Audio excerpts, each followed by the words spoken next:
자, 5월 29일 데이터 사이언스 동호회 모임 머신러닝 첫 번째 시간 시작하겠습니다. 최화연님 발표 부탁드리겠습니다. 네, 안녕하세요. 고객정보분석부의 최하연입니다. 네, 제가 발표할 부분은 Introduction to Machine Learning, 머신러닝에 대한 소개입니다. 머신러닝이 뭘까요? 제가 이렇게 썼는데요. 찾아보니 아서 사무엘이라는 사람이 컴퓨터가 명시적으로 프로그래밍 되지 않고 배우는 능력을 제공하는 컴퓨터 과학의 하위 분야라고 정의를 했습니다. 이 말을 보고서도 사실 조금 더 와닿지는 않았는데요. 밑에 그림을 보면서 설명하겠습니다. 이제는 고양이와 개 같은 동물들의 이미지를 보고 어떤 동물인지 구별하는 방법인데요. 우선 동물의 이미지를 하나의 어떤 특징들의 집합으로 만들고 그 작업을 먼저 합니다. 그래서 예를 들어 이미지에 어떤 동물의 눈이 보이는지, 크기가 어떤지, 귀가 있는지, 다리가 몇 개인지 이런 것들을 집합으로 만들고 이 특징들로 몇 가지 규칙을 만드는데요. 여기 자세히 보시면 세 번째 스텝의 박스 안에 if, else if 이런 조건들이 보입니다. 이 부분이 위에서 설명한 명시적으로 프로그래밍된 케이스라고 볼 수 있겠습니다. 컴퓨터가 지능적으로 동물을 잘 찾았을까요? 이렇게 프로그래밍했을 때 결과는 실패인데요. 이유는 이 모델이 현재 데이터 세트에 크게 의존하는 규칙이어서 샘플 외의 사례들을 감지할 만큼 충분히 일반화되지 않았기 때문이라고 합니다. 오른쪽에 있는 건 머신러닝 알고리즘에 의해 만들어진 모델인데요. 이건 어떨까요? 본질적으로 머신러닝은 아이들이 동물의 사진을 이해하고 분류할 수 있도록 배우는 방법을 모방하는 것이라고 하는데, 사람들은 보통 몇 번의 경험으로 사진을 보고 개인지 모양인지 바로 알 수 있잖아요. 새로운 사진들을 보더라도 금세 알 수 있습니다.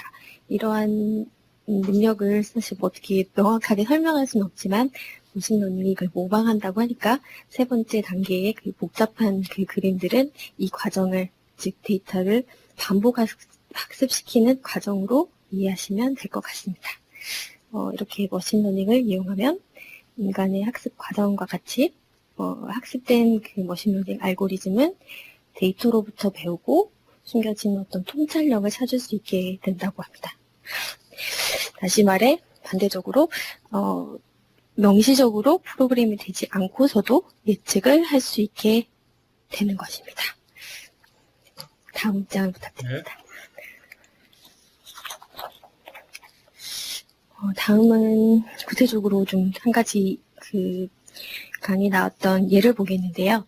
이 데이터는 머신러닝을 이용해서 암 발병의 위험이 있다고 여겨지는 세포가 양성인지 혹은 악성인지를 예측하는 예입니다.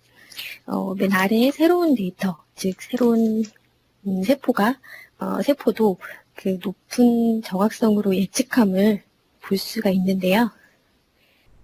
이 데이터를 통해서 모델링을 하고 그거를 예측하는 모습을 노란색 박스로 이렇게 하이라이트 했는데, 이게 머신러닝의 어떤 목표가 아닐까 이런 생각을 했는데요. 새로운 데이터에서도 저희가 어떤 데이터로 모델링을 하고 이 모델이 새로운 데이터에서도 예측의 정확성을 유지하면서 잠시만요. 유지할 수 있도록 모델을 만드는 것이 머신러닝의 목표가 아닐까라는 생각을 해봤습니다. 네, 생각하신 게는 맞습니다. 그래서 이제 이 제너럴라이제이션이 제일 중요해요. 일반화해서 자기가 훈련하실 때 봤던 데이터가 아니라 새로운 데이터를 만나도 정확하게 찾아낼 수 있는 그런 게 중요하죠. 예. 네, 다음 부탁드립니다. 다음은 머신러닝의 기법들인데요. 매우 다양합니다. 메이저라고 써놨는데도 굉장히 많은데요. 많이 들어본 리그레션, 그 다음에 클러스터링, 클래시피케이션 등 외에도 생소한 방법들이 굉장히 많은데요. 하나씩 보겠습니다. 어소시에이션은 연상기술이라고 쓰는데 어떻게 자주 발생하는 항목 또는 이벤트를 찾는 데 사용된다고 합니다. 예를 들어 보통의 고객이 함께 구입하는 식료품들을 찾아낼 수 있다고 하는데요. 언노멀 디텍션은 일반적이지 않은 이상치를 탐색하는 데 사용되고 예를 들어 신용카드 사기 탐지 같은 거를 할 수 있을 것 같습니다. 그다음에 시퀀스 마이닝은 다음 이벤트를 예측하는 데 사용됩니다. 예를 들어 웹사이트의 클릭 스트림, 다음에 어떤 걸 클릭하게 될지를 예상하는데 예상하는 분석할 때 사용할 수 있을 것 같습니다. 다음은 디멘전 리덕션인데요. 차원의 감소, 이렇게 데이터의 크기를 줄여준다고 써져 있는데 사실 통계학에서 주성분 분석을 여기 PCA라고 있거든요. 여기에 해당하는 것 같은데 맞습니다. 데이터의, 예. 같은 네, 거예요. 예. 데이터의 차원을 감소시켜서 어떤 데이터의 어떤 빅데이터다 보니까 크기까지 같이 감소시켜서 좀 더 정확한 모델을 만드는 방법이라고 해야 되나? 차원의 감소라 그러니까 조금 와닿진 않은데요. 다음은 마지막으로 추천 시스템. 보통 그 넷플릭스나 우리가 아마존 같은 데서 영상이나 상품을 이렇게 추천하잖아요. 그럴 때 사용하는 방법인 것 같고요. 많이들 쓰는 리그레션이나 클래시피케이션, 클러스터링 등은 뒤에 보니까 저희 다음 과제들이 다 있더라고요. 발표 주제더라고요. 그래서 간단하게만 말씀드리면 리그레션은 연속값을 예측하기 위해 사용되는 방법 중에 하나고 그래서 어떤 그 예전에 나왔던 그 자동차의 엔진에서 방출되는 CO2의 뭐 예측, 어떤 판매량 예측 이런 때 사용되고요. 클래시피케이션은 카테고리형 범주 데이터에 예측하는데 사용됩니다. 그에 나왔던 세포가 양성인지 약성인지 혹은 고객이 이탈을 할 것 같은지 아닐 것 같은지 이런 걸 예측하는 방법이고 그렇게 하는 데 사용할 수 있고 클러스터링은 유사한 특징을 가진 고객들을 그룹하여서 그 고객의 세그멘테이션을 만들 때 사용할 수 있을 것 같습니다. 이 자세한 내용은 그 다음 발표 주제들이 있으니까요.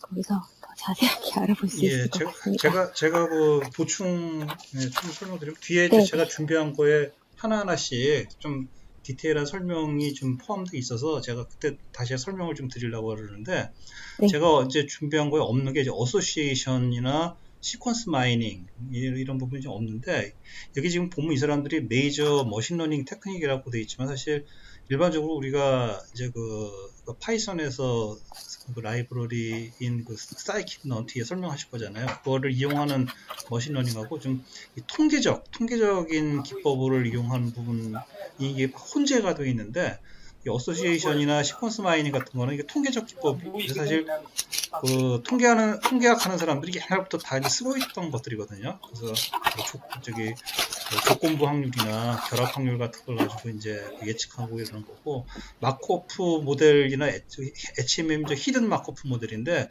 저것도 다 통계학적인 방법들이에요. 그래서 저것도 굉장히 역사가 오래되고 요즘 어쨌든 그 옛날부터 있던 기법들인데 머신러닝 이제 하이라이트가 되면서 다시 최근에 다시 이제 그 빛을 좀 받고 있는 그런 모델들이 있습니다. 어쨌든 우리가 그 주로 공부할 거는 저 리그레이션, 클래시피케이션, 클러스터링 그게 이제 주구가 될 거고 그 다음에 그 레코멘데이션 시스템은 여기서 그 뒤에 아예 그 한 챕터로 한 윅을 할당을 했더라고요. 그래서 그때 가면 아마 자세하게 이제 공부할 수 있을 것 같습니다. 네. 다음은 슈퍼바이즈 러닝과 언슈퍼바이즈드 러닝인데요. 머신러닝은 데이터를 입력하는 형식에 따라서 세 가지로 나뉜다고 해요. 슈퍼바이즈 러닝, 이게 지도학습이라고 불리는데요. 언슈퍼바이즈 러닝, 비지도학습, 그다음에 리인포스먼트 러닝, 강화학습 이 세 가지가 있습니다. 여기서는 슈퍼바이즈 러닝과 언슈퍼바이즈 러닝 두 가지를 살펴볼 건데요. 가장 큰 차이는 슈퍼바이즈 러닝 그 지도학습은 입력값과 그 레이블 어떤 저희가 말하는 Y값이죠. 정답 어떤 종속 변수가 같이 주어지는 데이터로 학습하는 방법입니다. 저희가 많이 알고 있는 리그레션과 클래시피케이션이 가장 전형적인 예입니다. 이외에도 서포트 벡터 머신, 의사결정 나무, 랜덤 포레스트, 신경망 분석 등이 여기에 해당하는데요. 비지도 학습은 반대로 이런 레이블, 정답이 없는 데이터로 학습하는 방법입니다. 일반적으로 비지도 학습은 지도 학습보다 더 어려운 알고리즘을 가지고 있습니다. 왜냐하면 데이터의 정보가 사실 그 y값이 없다는 거는 정보가 없거나 예상되는 결과를 알지 못하는 거기 때문에 좀 더 어려운 알고리즘으로 모델링을 할 수밖에 없는 것 같습니다. 여기 해당하는 거는 대표적으로 클러스터링, 그다음에 앞에서 잠깐 언급드렸던 차원의 축소, 그다음에 밀도 추정, 시장 바구니 분석 등 이 가장 널리 알려진 비지도 학습 방법이라고 합니다. 시장 바구니 분석은 잠시만요. 설명 잠깐 했었는데.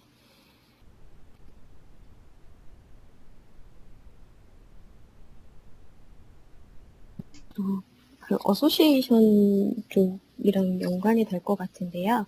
고객이 함께 구입하는 식료품들을 찾고 하는데 이런 케이스들을 시장 바구니 분석이라고 이름이 되어지는 것 같습니다. 경영학에서 많이 쓴다고 해요. 그러니까 어소시에이션 알고리즘은 예 맞아요. 그래서 옛날부터 어프라이어리 알고리즘이라고 해가지고 데이터 마이닝에서 주로 그러니까 이거는 기계학습이라기보다는 이제 그 프로그램의 알고리즘하고 통계학을 결합시켜서 지금 말씀하셨듯이 주로 쇼핑할 때 칫솔 사는 사람은 치약을 반드시 사더라든가 그런 연관관계를 이제 짜져내는 알고리즘인데 옛날부터 쓰여오던 거래 사실 특별하게 지금 새롭게 이제 우리가 머신러닝이라고 봐야 될지 그건 잘 모르겠어요. 데이터 마이닝 쪽에 원래부터 속해 있던 아주 유명한 알고리즘이죠. 네. 감사합니다. 네. 다음 부탁드리고요. 설명이 빠졌는데 앞으로 잠깐요. 하나 빠뜨렸는데 그 비지도 학습은 저희가 y값을 잘 알지 못하기 때문에 이 모델이 정말 잘 만들어졌는지 평가할 수 있는 방법도 사실 그 지도 학습에 비해서 별로 없고요. 어떤 환경 컨트롤하는 것도 어렵다고, 부족하다고 강의에서 설명이 되어져 있습니다. 네. 다음이요. 다음은 파이썬 포 머신러닝 드디어 머신러닝을 파이썬으로 어떻게 구현하는 데에서 나오는데요. 이제껏 파이썬에서 넘파이, 판다스, 매플로립 등을 경험했는데 파이썬에서 머신러닝을 위해서는 scikit-learn이라는 머신러닝 라이브러리를 사용해야 합니다. 앞에서 많이 봤던 클래시피케이션, 리그레션, 클러스터링 이런 알고리즘들을 가지고 있습니다. 머신러닝 모델을 만들 때 수행해야 되는 작업의 단계를 화면에 보이는 파란색 상자 7개로 표현할 수 있을 것 같은데요. 데이터의 사전 처리, 트레인용, 테스트용 데이터의 어떤 분할, 그다음에 알고리즘 셋업, 모델의 적합, 그다음에 예측, 평가, 그다음에 모델을 내보내는 7개 단계로 표현을 한다면요. 이거를 아래 파이썬 프로그램으로 아주 간단히 이렇게 짤 수가 있더라고요. 보시면 이 각각의 파란색 상자와 이 회색 박스가 라인이 하나씩 이렇게 7개 딱 매칭이 되는데요. 이 각각의 프로세스를 정말 한두 줄로 이렇게 처리할 수 있다는 게 굉장히 놀라웠고, 이제까지 좀 파이썬에 대해서 좀 어려움도 있고 했었는데, 사실 이런 모델링 하는 데 있어서는 다른 랭귀지보다 정말 파워풀하지 않나, 이런 생각을 하게 됐습니다. 이제 자신감을 가지고 머신러닝의 세계로 들어가 볼까요? 네, 발표는 여기서 마치겠습니다. 예, 감사합니다. 수고하셨어요. 여기 지금 보면 그 마지막에 파란색 둘레 일곱 개 박스로 이렇게 순서가 이렇게 그려져 있는데 네, 사실은 티피컬하게 항상 이게 반복입니다. 그래서 이게 지금 굉장히 간단하게 보이는 게 아니라 정말 간단해요. 단지 이제 어려운 부분이 뭐냐면 데이터 프리프로세싱 하면서 우리가 그동안에 사이킨런하고 판다스하고 매트플립하고를 쭉 배워온 이유가 사실은 머신러닝을 할 때 실제로 머신러닝 하는 자체는 여기 세 번째 박스에 보면은 서포트 벡터 머신이거든요. 서포트 벡터 머신을 알고리즘 그 내부에서 소위 언더 더 후드라고 그러잖아요. 그 내부에서 어떻게 돌아가는지 그 알고리즘을 이해하려고 그러면 뭐 리니어 알지브라, 뭐 선형대수 뭐 이런 것들 다 알아야 되고 굉장히 그 이론 자체가 복잡한데 우리가 그거를 짜서 쓸 게 아니라 이렇게 불러서 그냥 파라메터만 줘가지고 쓸 거기 때문에 사실은 이제 그 굉장히 복잡한 그런 내용들을 뭐 사실 모르고 쓰면 이제 무식하다는 얘기를 들을까봐 이해는 해야 되겠지만 쓰는 것 자체는 너무나 간단하고 쉽다는 거죠. 근데 그럼 왜 그동안에 지금 몇 주에 걸쳐서 몇 달에 걸쳐서 이걸 공부를 했냐면 사실은 그 판다스하고 매트플립을 가지고 하는 게 오히려 더 많아요. 이 단순하게 트레이닝만 시키는 것보다. 왜냐하면 데이터를 준비를 해야 되기 때문에 판다스가 없으면은 머신러닝에 입력으로 줄 데이터를 그 머신러닝에 딱 그 규격에 맞춰서 우리가 준비할 방법이 없거든요. 그래서 그게 이제 테크니컬하게 더 오히려 공부하는데 시간이 많이 들어갔던 거고 지금까지. 그 다음에 나중에 평가해야 될 거 아니에요. 그 평가하는 부분이 시각화해서 평가하지 않으면 사실은 숫자만 봐서 우리가 이게 어떻게 된 건지 잘 이해를 하기가 힘들거든요. 그래서 이제 시각화 도구들이 그동안 쭉 나왔던 거고 이제 그러한 것들이 이제 기초가 돼서 이제 머신러닝이 드디어 이제 마지막에 저희가 그 목적지에 거의 도달한 거죠. 네, 그래서 제가 준비한 거를 추가로 말씀드리고 말씀드리면요. 일단 그 머신러닝 이제 기법 좀 전에 그 말씀하실 때 이제 슈퍼바이즈드, 언슈퍼바이즈드, 루인포스먼트 강화학습 세 가지 있다고 그러셨는데 네, 맞습니다. 그래서 우리가 그렇게 이제 세 가지로 나눌 수가 있고요. 지도학습, 비지도학습, 강화학습. 그런데 이제 슈퍼바이즈드 러닝하고 언슈퍼바이즈드 러닝을 두 개를 또 전통적인 머신러닝하고 딥러닝하고도 이렇게 또 구분을 할 수도 있어요. 왜냐하면 사실은 머신러닝의 역사가 굉장히 오래돼서 뭐 어제 오늘 생긴 게 아니라 수십 년의 역사를 갖고 있는데 갑자기 머신러닝이 우리가 각광을 받기 시작한 게 딥러닝이 이제 기법들이 딥러닝 기법들이 이제 개발되고 그다음에 GPU 그 그래픽 그 프로세싱 유닛 그 GPU가 일반화되고 하면서 이제 우리 뭐 알파고가 이세돌을 물리치고 뭐 이런 이제 센세이션들이 일어나면서 막 크게 사람들 주목을 받고 그다음에 뭐 자동 번역기라든가 그다음에 그 이미지 인식 이런 것들이 전통적인 프로그램이나 전통적인 머신러닝에서는 도저히 할 수 없었던 성과들을 냈기 때문에 이제 그래서 딥러닝 하는 분들은 특히 이제 뉴럴 네트워크죠 신경망 아예 딥러닝 사실은 머신러닝의 한 부분인데 딥러닝이라고 이제 굳이 구분을 하고 지금까지 그 딥러닝 이전에 있어왔던 머신러닝을 전통적인 머신러닝이라고 합니다. 하지만 전통적인 머신러닝도 뭐 훌륭히 필요한 적재적소에 쓰면 훌륭한 성과를 얻을 수 있고요.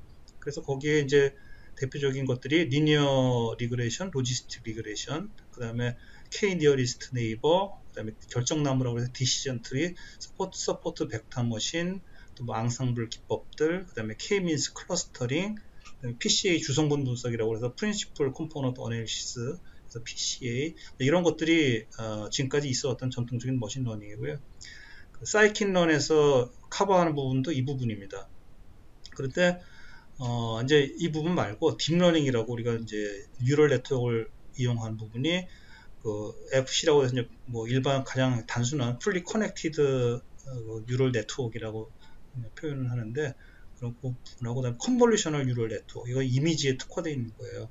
그다음에 뭐 RNN 뒤에 다시 좀 설명을 드릴게요. RNN, 오토인코더, 뭐 GAN 뭐 이런 것들이 딥러닝에 들어가고요. 그다음에 강화학습이 강화학습도 사실은 엄청나게 전통이 오래된 겁니다. 한 60년, 5, 60년의 역사를 가진 이론들인데 사실은 강화학습의 어떤 알고리즘은 다 5, 60년 전에 개발이 됐지만 그것이 크게 그 실생활에서 빛을 못 본 이유가 그 강화학습에서 항상 보면 이제 그 다이나믹 프로그래밍이라고 하는 그 알고리즘이 있는데 이제 그 어떤 메모리 상에서 이제 모든 걸 그 핸들링 했었거든요. 어떤 폴리시 그 강화학습이라는 게 스스로 그 어떤 이제 기계 입장에서 어떤 정책을 세워야 이게 내가 가장 이제 그 미래에 나한테 리워드 보상되는 게 높다 뭐 이런 거를 이제 그걸 스스로 학습해가는 건데 그게 한계가 있었어요. 그 메모리 상에서 우리가 어떤 테이블 형태로 그렇게 해왔던 알고리즘이기 때문에. 근데 그게 딥러닝을 만나면서 그 메모리 상의 테이블이 뉴럴 네트워크로 대체되면서 엄청난 매직이 일어났습니다. 그래서 알파고가 대표적인 예고, 그 알파고에 적용됐던 그 Q 러닝이라고 하는 게 그 강화학습이 굉장히 오래전 그 알고리즘인데 그걸 이제 딥러닝하고 그 접목을 시켜서 이세돌까지 격파한 그런 놀라운 매직이 일어난 거죠. 그래서 이런 것들이 다 유기적으로 지금 연결이 돼 있고요. 그, 그 전통적인 머신러닝 기법이라고 해서 이제 우리가 그 이번에 다룰 내용들입니다. 그 뉴럴 네트워크까지는 안 갈 거고. 그래서 보면 선형 회귀 분류, 그다음에 그러니까 여기 분류하고 회귀하고 두 가지가 있는데 주로 사실은 머신러닝이 잘하는 건 분류 쪽을 잘해요. 그래서 회귀 쪽은 뭐 좀 시원치 않고 크게 정확도가 높지는 않고 분류 쪽은 굉장히 이제 정확도가 높고 잘하는데 요 하나하나에 대해서는 알고리즘을 뭐 이제 앞으로 같이 공부하면서 얘기할 거고요. 그 뉴럴 네트워크는 이번에 우리가 이제 그 마감되는 그 IBM 강좌가 끝나도 이 부분은 이제 아마 포함이 안 돼 있는데 여기서도 보면 우리가 이제 회귀 분석이나 또 분류라든가 이런 걸 다 할 수가 있고 여기 그 CNN은 컨볼루셔널 뉴럴 네트워크는 이제 이미지 인식이라고 그랬는데 이미지 인식이 첫 번째 저기 머신러닝이 뭘까요 하고 이제 나왔던 그 예에 이미지 인식이 있는데 어쨌든 처음에 이제 그 뉴럴 네트워크가 주목받게 된 게 고양이하고 개를 정확하게 기계가 분류하기 시작해서 거기서부터 시작됐던 거고 그 다음에 이제 리커런트 뉴럴 네트워크라고 있어요. 그래서 이거는 시계열 데이터들을 인식하고 이건 소위 말하는 기억력이 있는 그 뉴럴 네트워크입니다. 그래서 그 자동 번역이나 예를 들어서 우리가 말을 끝까지 들어봐야 알잖아요. 저 앞에서 얘기했던 말들이 뒤에 단어하고 연결이 되고 그런 거를 지금까지는 프로그래밍 하기도 너무 힘들고 지금까지 그 어떤 그 머신러닝이나 이런 것들은 통계 기반의 그런 모델들은 굉장히 그 번역 어떤 정확도가 굉장히 낮았는데 이렇게 이제 그 어떤 시계열적인 데이터, 시퀀스 데이터를 처리하는 뉴럴 네트워크 모델이 나타남으로 해서 그 기계 번역의 어떤 정확도라든가 또는 이제 이런 부분들이 굉장히 획기적으로 발전을 했습니다. 그래서 RNN이 굉장히 중요한 모델이고요. 그 다음에 뉴럴 네트워크에 있는 그 이제 비지도 학습, 아까 그 PCA에 해당하는 게 이제 오토인코더라는 게 있고요. 그 다음에 그 가니라고 하는 거는 이제 적재적 생성 모델인데 그 네트워크 두 개가 서로 하나의 네트워크는 가짜 이미지를 만들어내고 다른 쪽 하나의 이미지는 그 가짜를 찾아내고 그래서 서로 속고 찾아내고 하는 거를 반복하면서 사람도 이제 구별할 수 없는 그런 이미지 위조를 하는 그런 아주 재미있는 모델도 있습니다. 리니어 리그레션은 이제 그 다음 주에 그 실제 실습하는 것도 포함이 되어 있겠지만 그 선형획이죠. 그래서 실제로 예를 들면 X축이 강우량 B가 얼마나 오냐, 그다음에 Y축은 우산 판매 예측이 어느 정도 판매될 거로 예측되느냐 하고 여기 그 점에 있는 것들은 이제 실제 그 데이터들 비가 얼마나 왔을 때 우산이 얼마나 팔렸다라고 하는 그 데이터들이고, 그것을 우리가 이 데이터들이 어떤 이제 우리가 소위 말하는 AX 플러스 B죠. 어떤 라인에 가장 오차가 최소화될 수 있도록 우리가 이제 피트 시키느냐, 그것을 이제 리니어 리그레션이라고 하고요. 근데 보통 이제 리니어 리그레션 할 때 보면 변수를 하나 갖고 하는 게 많아요. 좀 전에처럼 X축에 뭐 B가 강우량이 얼마 있을 때 Y축에 우산 판매량이 얼마라든가 해서 이렇게 1대1로 단변수, 그러니까 그 X가 소위 말하는 독립변수고 Y는 종속변수가 되는 거죠. 그렇게 하는 경우가 이제 단변수 선형 회귀라고 그러고요.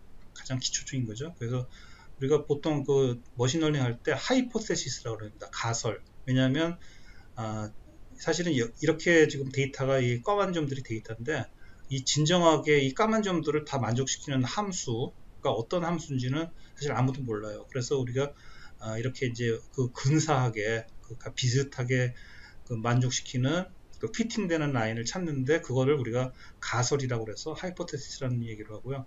이런 거를 찾는 거는 오디너리 리스트 스퀘어라고 해서 최소 자승법에 의해서 했는데, 뭐 특별한 건 아니고, 우리가 생각했던 함수 y값, y equal mx 플러스 b에 해당하는 그 라인하고, 그 다음에 실제 데이터하고 떨어져 있는 그 오차의 제곱이 합이 최소화되는 그렇게 이제 OL에서 두 가지로 할 수 있습니다. 하나는 선형 대수의 어떤 공식에 의해서 그걸 계산할 수도 있고, 또 그 다음에 경사하강법이라고 해서 이제 조금씩 오차를 줄여나가는 두 가지 방법이 있는데, 어쨌든 여기서 변수 하나일 때를 이제 유니베리엇 리니어 리그레션이라고 그러고요. 그 다음에 변수가 여러 개일 때, 지금 여기서 보셔야겠지만 3차원으로 되어 있어요. 그래서 예를 들어서 이런 거죠. 자동차의 무게가 하나의 변수고, 그 다음에 또 하나의 변수가 자동차 마력. 이 자동차 마력 두 가지를 가지고 연비를 예측하는, 그래서 그런 모델을 우리가 할 수도 있잖아요. 그럴 경우에는 이제 여기는 그 두 개의 소위 말하는 어트리뷰트죠. 이걸 통계하는 사람들은 뭐 변수라고 하고, 변수 두 개에 뭐 독립변수 두 개, 종속변수 하나, 뭐 이렇게 볼 수도 있고, 그 다음에 머신러닝 하는 사람들은 이걸 피처라고 합니다. 피처 두 개와 레이블 값, 우리가 답을 알고 있는 거죠. 그래서 이제 그런 경우는 이게 공식이 이렇게 되겠죠. 우리가 요 마일 퍼 갤런 연비를 y 해시라고 그러면은, 이거는 이제 절편이니까 세타 제로하고 이 변수, 예를 들어서 요거 웨이트를 x2라고 그러고, 뭐 호스파워 마력을 x3라고 그러면은, 이런 식으로 변수의 이제 각각의 이 코에피션트죠. 그 개수들을 우리가 찾아내는, 이제 여기서 y hat equal 세타 x라고 한 거는 그냥 일괄해서 매트릭스 표현을 이제 이런 식으로 합니다. 그래서 이게 세타가 여기 세타 1, 2, 3 다 있는 거고요. x도 x1, x2 이렇게 여러 개의 변수를 표현하는 그런 표현 방식이라서 앞으로 이제 좀 많이 보시게 될 거고요. 어쨌든 지금 3차원 변수가 두 개, 독립변수 두 개의 종속변수 하나까지는 3차원으로 그릴 수 있어서 이렇게 그렸는데, 이게 이제 4개, 5개, 6개로, 예를 들어서 뭐 마력하고 무게하고, 그 다음에 뭐 예를 들면 뭐 메이커, 아니면 무슨 또 뭐 차의 무슨 뭐 길이, 이런 식으로 이제 변수가 하나씩 늘어나면, 다시 말해서 피처가 하나씩 늘어나면 이렇게 그림으로 그릴 수가 없게 되는 거죠. 시각화가 안 되는 거죠. 그래서 여기까지는 보여줬고, 이렇게 지금 이렇게 3차원으로 하다 보니까 이제 우리가 요 전에 2차원 평면에서는 이렇게 선으로 그려져 있는 거를 3차원이 되면은 이런 식으로 면으로 그릴 수밖에 없습니다. 이제 피처가 두 개가 돼서. 그래서 요거를 하이퍼플레인이라고 그래요. 초평면이라고. 그리고 요 경우에는 2차원 평에서는 이제 이렇게 라인이 하이퍼플레인이 되는 거고, 그 다음에 이렇게 3차원에서는 면이 하이퍼플레인이 되는 거고, 항상 차원이 하나 차수가 낮습니다. 그래서 똑같아요. 하는 거는 리스트 스퀘어, 이 하이퍼플레인하고 그다음에 실제 데이터들 그 옵저베이션이라고 우리가 표현하는데요. 이 옵저베이션들 간의 거리가 최소화되는 스퀘어가 최소화되는 그런 걸 찾는 거고요. 그 다음에 이제 다항회귀가 있습니다. 이렇게 우리가 리니어하게 이렇게 서로 어떤 선형을 이루는 것들은 뭐 면이 됐던 라인이 됐던 우리가 이제 리니어 리그레이션으로 볼 수가 있는데 이렇게 그 곡선 형태를 이루는 것들 이런 거를 폴리노미얼 리그레이션이라고 그래요. 그래서 다항식 이거는 뭐냐면 이 앞에 있는 것들은 전부 다 1차식이잖아요. 그 1차. 근데 이거는 3차, 2차. 그러니까 그 항이 자꾸 이렇게 제곱, 세제곱 이렇게 늘어나는 거죠. 이 라인을 핏하기 위해서. 그렇지만 이것도 그 사실은 이게 그냥 이렇게 폴리노미얼 피처라고 해서 우리가 데이터가 새로 만들어진 게 아니라 있는 데이터를 제곱, 세제곱으로 일종의 그 튀겼다고 표현하는 게 좀 뭐 딱 와닿지 않을지 모르겠는데 데이터를 이렇게 튀겨주는 형태이기 때문에 사실 이것도 그 리니어 모델에 들어갑니다. 모델에서는. 그 다음에 로지스틱 리그레이션부터는 이제 분류예요. 지금까지 했던 거는 이제 그 회귀 문제고 어떤 연속된 그러니까 요게 폴리노미얼 그 다음에 멀티베리엇 리니어 리그레이션 유니베리엇 이 세 가지는 값을 알아맞히는 연속된 값을 알아맞히는 거기 때문에 회귀 문제고 그 다음에 로지스틱 리그레이션부터는 분류 문제입니다. 그래서 이렇게 결정 경계를 우리가 이제 찾아내서 어떤 결정 경계 위로 가는 거는 뭐 포지티브, 뭐 밑에는 네거티브 이런 식으로 분류하는 건데 요렇게 되어 있는 형태의 함수를 시그모이드라고 함수라고 그래요. 그래서 이거는 1 플러스 뭐 이 익스포넨셜이 이제 자연 대수 익스포넨셜인데 그 익스포넨셜의 마이너스 z분의 1인데 이거는 수학자들이 이런 특성을 가진 함수를 만들어낸 겁니다. 그래서 이게 확률이거든요. 확률이 0.5 부근에서 급격하게 꺾여서 이렇게 분류하기가 쉽도록 그렇게 만들어낸 수학자들이 개발해낸 함수고요. 그래서 예를 들면 여기 이제 우리가 파이 값이 요걸 뭐 함수 이름을 파이 z라고 그러면은 여기에 0.5보다 크면 블루 여권 영역에 속하고 작으면 레드 영역에 속하고 이렇게 이제 그 클래시피케이션 하는 거를 로지스틱 리그레이션 가장 기본적인 거고요.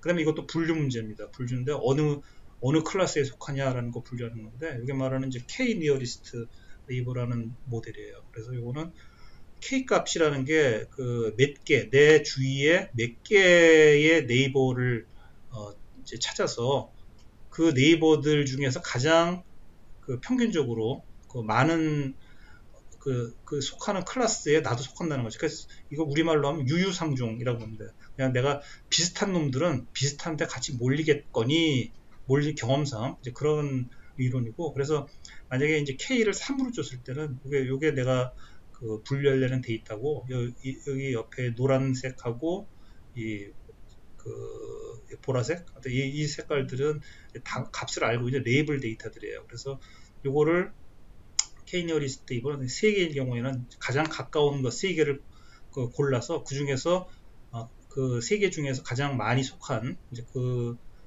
그룹에 클래스에 나도 속한다라는 건데 만약 K를 6으로 주게 되면은 가장 자기 주위에 있는 것 중에 가까운 거 6개를 골라서 이 중에는 노란 게 4개가 되니까 이렇게 되면 이제 빨간 게 이제 노란 쪽으로 속하거든요.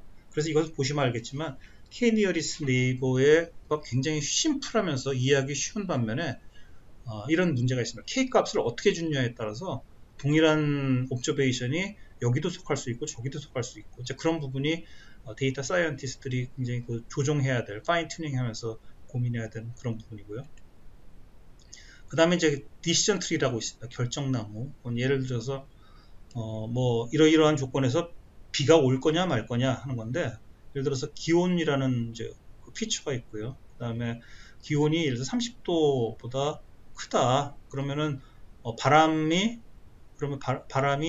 뭐 초속 2m보다 뭐 더 세냐. 그래서 그렇지 않으면은 이건 비가 안 온다. 근데 초속 2m보다 센 경우에는 그럼 습도가 80% 이상이냐? 그러면은 비가 온다. 그렇지 않으면 안 온다. 이런 식으로 일종의 if then else 하는 식으로 이제 이진 트리를 만들어가는 건데요.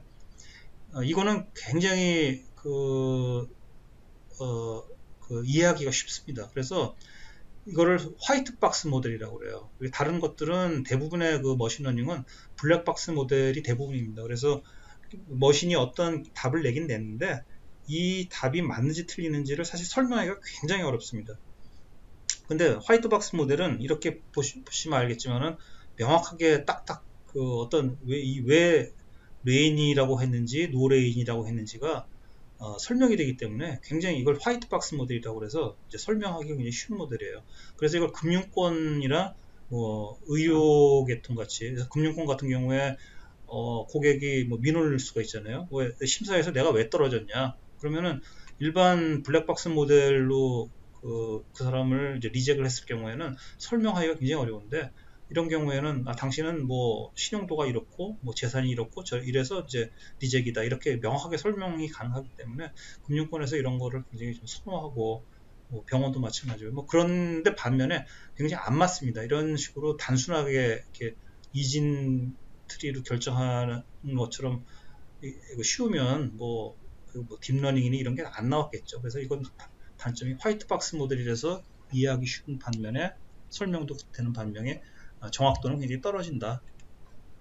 그 다음에 서포트 벡터 머신은 이 뉴럴 네트워크 나오기 전까지는 굉장히 파워풀하고 가장 어떻게 보면 그 대표적인 이제 머신러닝의 기법이고, 지금도 많이 쓰이고 있습니다. 많이 쓰이고 있고, 주로 스팸 메일 필터링 같은 데서 아주 굉장히 효과를 많이 봤던 모델인데요. 요거는 서포트 벡터 머신이라고 말을 하는 이유가, 여기 보면은 이것도 클러스터링입니다. 그 분류 모델인데, 요 그 점 두 개, 그러니까 포인트죠. 옵저베이션 두 개를 연결하는 거를 서포트 벡터라고 그래요. 그러니까 이거의 알고리즘이 서포트 벡터를 먼저 긋고, 그 다음에 이거하고 평행해서 요거는 이제 뭐 레드 클래스에 속하는 데이터들이죠. 그리고 반대편 클래스에 속하는 데이터들 중에 하나를 잡아서 평행하는 선을 두 개를 걷습니다. 그리고 그 가운데에다가 이제 라인을 하나 고요. 그래서 그 가운데에 있는 게 디시전 바운더리가 되는 거고, 서포트 벡터 서포트 벡터 요 라인하고 반대편의 그 라인 두 개의 사이를 마진이라고 하는데, 이 마진을 최대화하는 게, 그래야 분류가 명확하게 되고 이게 서로 섞이지가 않을 테니까. 그래서 이 서포트 벡터 그 라인 간에 요거를 이제 전문적으로 뭐 수학하는 사람들 거터라고 그래요. 무슨 도랑 거터라고, 그 거터 두 개 사이의 마진이 최대가 되는 그런 알고리즘인데, 이거는 사인 함수로 봅니다. 그래서 WX 플러스 B라고 하는, 이것도 이제 일종의 뭐 우리가 리니어 리그레션에서 나오는 그런 뭐 하이포테시스라고 보면 되고요. 요거의 값이 그 플러스 마이너스 사인이 예를 들어서 뭐 0보다 작으면 이거는 뭐 네거티브에 속하고 0보다 크면 포지티브에 속하고, 이렇게 이제 분류를 하는 건데, 하여튼 그 기본적인 오버롤한 그 원리는 그렇습니다. 근데 내용상으로는 이제 알고리즘은 그 리니어 알지브라, 그 선형 대수를 좀 이해를 해야 이제 알 수 있는 이제 그런 수학적인 내용으로 다 돼 있고요. 그 다음에 앙상블 랜덤 포레스트는, 이거는 아까 요 전전에 얘기했던 그 결정나무 그 디시전 트리, 이거를 무지하게 많이 모은 겁니다. 한 1000개쯤. 그래서 이건 어떤 그 논리냐면은 위칸 클래시파이어라고도 하거든요. 우리 이 머신러닝 할 때 저런 아까 말한 이런 것들, 이런 거 하나하나를 모델이라고도 하고, 클래시파이어라고도 하고, 또 어떤 때는 에스티메이터라고도 하고, 여러 가지 용어로 부릅니다. 그래서 위칸, 약한 클래시파이어 여러 개를 모아서 그것을 강한 클래시파이어, 스트롱 클래시파이어로 만드는 방법인데, 이거는 이제 통계학적인 어떤 그 이론에 기초하고 있습니다. 뭐냐면은 얘들을 서로 다른, 예를 들어서 여기 기온이 맨 위로 갔잖아요. 그래서 지금 이런 기온이 맨 위로 가 있는 디시전 트리를 하나 만들고, 그 다음에 꼭 그 다음번 트리는 바람이 위로 간, 제일 먼저 꼭대기로 간 디시전 트리를 하나 만들고, 또 그 다음번에는 또 습도가 위로 간 그 디시전 트리를 하나 만들고, 그런 식으로 이제 여러 개의 다양한 디시전 트리들을 수백 개를 뭐 만들어서 걔들이 서로 보팅하게 하는 겁니다. 서로 이제 내가 생각할 때는 얘는 뭐 비가 안 올 것 같아. 얘가 나는 비가 올 것 같아. 얘는 나도 올 것 같아. 뭐 이런 식으로 그 보팅한 것들을 합쳐서 그 머저리티 다수결로 결정하는 거예요. 근데 그 확률적으로 보면 우리가 동전 던지기하고 비슷한 건데 이렇게 50대 50 확률이지만 사실은 거의 안 맞잖아요. 우리가 연속해서 그 앞면이 계속 연속 3번, 4번 나올 경우도 많고. 근데 이게 이런 식으로 이제 그 여러 번, 동전 던지기를 뭐 한 1000번을 하면은 거의 뭐 500대 500으로 이렇게 수렴이 되거든요. 그거 마찬가지로 이게 잘 안 맞는 이 분류기들, 이런 것들을 여러 개를 모아서 보팅을 시키면은 굉장히 정확도가 아주 획기적으로 올라갑니다. 그래서 그런 기법이고요. 그 다음에 K-means 클러스팅은 이제 K 평균 군집화인데, 요거는, 이제 비지도 학습이에요. 그래서 뭐 정답은 없어요. 근데 이제 자기가 나는 뭔지는 모르겠지만 이 데이터들에서 어떤 특성을 찾아내고 싶어요. 내가 미리 알지 못했던 특성을. 뭐, 예를 들어 고객들의 내가 미리 사전에 인지하지 못했던 고객들의 어떤 특성들로 모은다든가 그룹핑한다든가 그런 것을 비지도 학습을 하는 건데, 먼저 K 값이라고 하는 게 몇 개의 클러스터로 나눌 거냐는 걸 주고 임의로 그걸 뭐 아무데나 두세 개를 찍습니다. 알고리즘이. 그렇게 하면은 일단은 이제 가까운 거에 있는 것들이 임의로 그냥 아무데나 랜덤하게 그걸 찍은 그쪽에 그 클러스터에 속하는 걸로 우선 분류가 되고요. 그렇게 일단 분류가 되면은 이제 가장 가까운 거리를 가지고 그것들의 센터가 되는 부분에 다시 그 점을 찍습니다. 그러면은 평균이 되는 곳에 점이 찍히면은 그 다음에는 이게 요거는 이해가 좀 안 좋아서 그냥 결국은 다 똑같아졌는데, 여기 그 상대편 파란 그 쪽에 속했던 게 이 빨간 쪽보다 이게 더 거리가 가까워질 수도 있어요. 그리고 빨간 쪽에 속했던 게 파란 쪽의 중심이 더 가까워질 수도 있고, 그러면 그 색깔들이 또 변합니다. 그러면 그 변한 걸 가지고 또 센터에 그 새로운 중심점을, 그걸 센트로이드라고 그러거든요. 여기 센트로이드를 찍어요. 그렇게 해서 그걸 계속해서 센트로이드가 하나도 이제 변하지 않을 때까지 계속 이 과정을 반복합니다. 그렇게 되면은 이제 두 개로 나눠진 거고요. 마찬가지로 아까 케미스처럼 우리가 이걸 세 개로 만약에 줬다, 그러면 세 개로 또 쪼갤 수도 있고, 그래서 그거를 이제 데이터 사이언스들이 몇 개로 막 쪼개보고, 그러면서 이게 의미가 있게 쪼개진 건지 아니면 무의미하게 쪼개진 건지 그런 걸 보고 판단하는 거죠. 그 다음에 주성분 분석은 아까 이제 잠깐 이렇게 디멘전 축소 이런 얘기를 이제 하셨었는데, 이게 프린시플 컨버터 어널리시스의 약자고요. 이게 선형대수학의 그 이론의 그 공식의 그 바탕을 둔 겁니다. 그래서 그 선형대수 맨 마지막 장에 보면은 싱귤러 밸류 디컴포지션이라는 부분이 나와요. 이게 결국은 그 선형대수를 우리가 이렇게 배울 때 보면 앞에 부분들이 다 이게 결론을 이제 하기 위해서 뭐 굉장히 어려운 그 과정들을 다 이제 공부하는 건데, 여기 보면 이게 결국은 어떻게 되냐면은 우리가 그 M by N 행렬이라고 이제 표현하는데, 이게 M은 그 옵저베이션의 개수예요. 즉 데이터 개수, 데이터가 몇 개. 그 다음에 N은 어트리뷰트, 그러니까 피처의 개수예요. 통계학 하는 사람은 또 이걸 뭐 독립변수라고 할 수도 있고, 그 다음에 구체적으로 얘기하면 아까 뭐 자동차 같은 경우에는 뭐 자동차의 마력, 자동차 몇 기통이냐, 또 자동차 뭐 무게가 얼마냐, 또는 자동차 메이커가 어디냐, 뭐 이런 것들, 이런 특성들이 이제 N개고, 그 다음에 그런 것들이 이제 M개가 쫙 있는 거죠. 그렇게 데이터를 머신러닝에, 사이킨런에다 주고, 이 PCA 모듈을 부르면은 이게 세 가지 행렬의 곱으로 얘가 분해를 해서 나옵니다. 이게 뭐냐면은 여기 이제 주성분 분석하는 건데, 요거는 이제 특이값 분해라는 부분이거든요. 그래서 어떻게 나눠지냐면, 이게 우리가 주어진 M by N 행렬이 그 직교 행렬하고, 그 다음에 그 직교 행렬 두 개하고 직사각 대각 행렬, 이렇게 두 개로 나눠져요.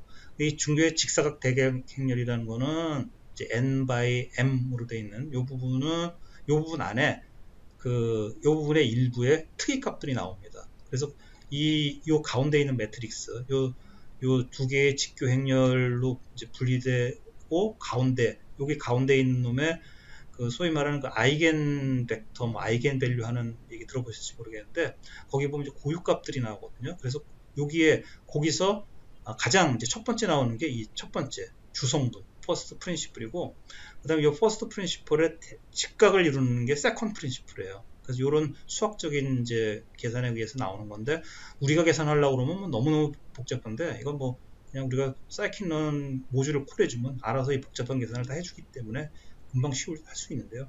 논리는 어쨌든 이렇게 흩어져 있는, 지금 요거는 딱 2차원으로만 보여줘서 시각화를 위해서 그래서 별거 아닌 것 같지만, 사실은 이 n개가 아까 3차원까지밖에 우리가 그림을 못 그린다고 그랬지 않습니까? 그 더 이상 4차원부터는 그릴 방법이 없는데, 예를 들어서 이게 뭐 한 10개라고 해봐요. 10개라고 했는데 이런 식으로 지금 이게 이 점들이 10개의 어트리뷰트로 10차원 공간에 이제 뿌려져 있는 그런 점들이라고 그러면은, 이거를 시각화를 해야 될 거 아니에요. 우리가 시각하고 싶다 그러면은 이거를 이제 그 두 개의 주성분으로 나눠줘야죠. 그래서 이게 PC1이고 이게 PC2입니다. 그렇게 하면은 이렇게 뿌려져 있다는 게 이게 2차원 평면상에서 그림이 그려지거든요.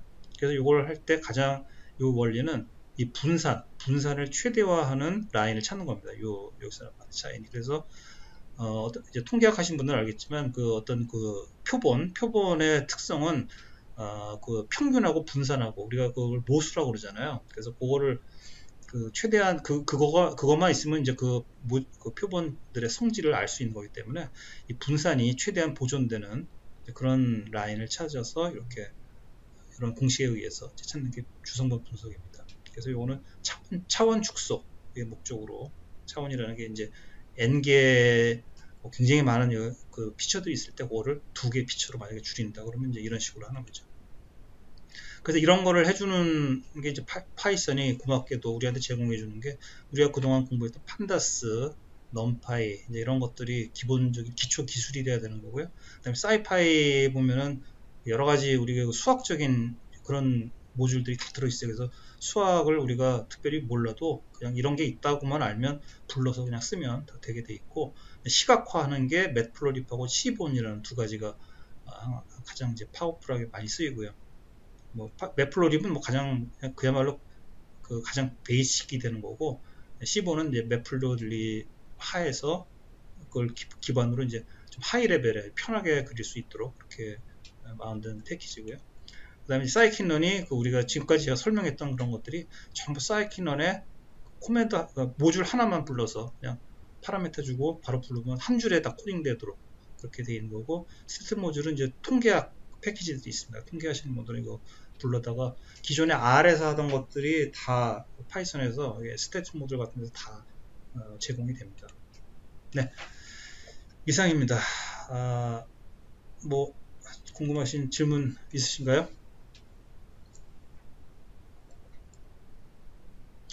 네, 질문 없으시면 이걸로 끝내겠습니다. 수고하셨습니다. 감사합니다. 감사합니다.